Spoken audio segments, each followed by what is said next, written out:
Hello friends, welcome to my channel பாப்பா books.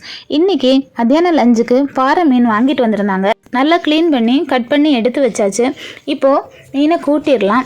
தேங்காயை சின்ன சின்ன பீசஸாக கட் பண்ணி 1 கப் அளவுக்கு எடுத்து 2 கொத்து கருவேப்பிலை, 1 ஸ்பூன் ஜீரகம், 1/2 ஸ்பூன் வெந்தயம், கொஞ்சமாக சின்ன வெங்காயம், 1 தக்காளி சேர்த்து நல்லா பேஸ்ட்டாக அரைச்சி எடுத்துக்கணும்.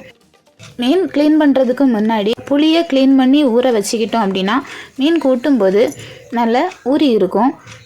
இப்போது மீனுக்கு கூட 1/2 ஸ்பூன் வத்தல் பொடி, 1 ஸ்பூன் மல்லிப்பொடி, 1/4 ஸ்பூன் மஞ்சள் பொடி, தேவையான அளவுக்கு உப்பு சேர்த்துட்டு நம்ம கரைச்சி வச்சுருக்கிற புளியையும் சேர்த்து மிக்ஸ் பண்ணிக்கலாம். கட் பண்ணி வச்சுருக்கிற முருங்கைக்காய், தக்காளி, வெள்ளை மிளகா சேர்த்து அரைச்சி வச்சுருக்கிற பேஸ்ட்டையும் சேர்த்து நல்லா கலந்து விட்டுக்கணும். எல்லா மீன் துண்டுகள்லையும் மசாலா பிடிக்கிற அளவுக்கு கை வச்சு நல்லா புரட்டி விட்டுக்கணும். ஃபைனலாக கொஞ்சமாக கருவேப்பிலையும் தூவி நம்ம குக் பண்ணி எடுத்துடலாம். இந்த மாதிரி ஆயில் சேர்க்காத மீன் குழம்பு நீங்கள் ரெடி பண்ணி சாப்பிட்ருக்கீங்களான்னு கமெண்டில் சொல்லுங்கள்.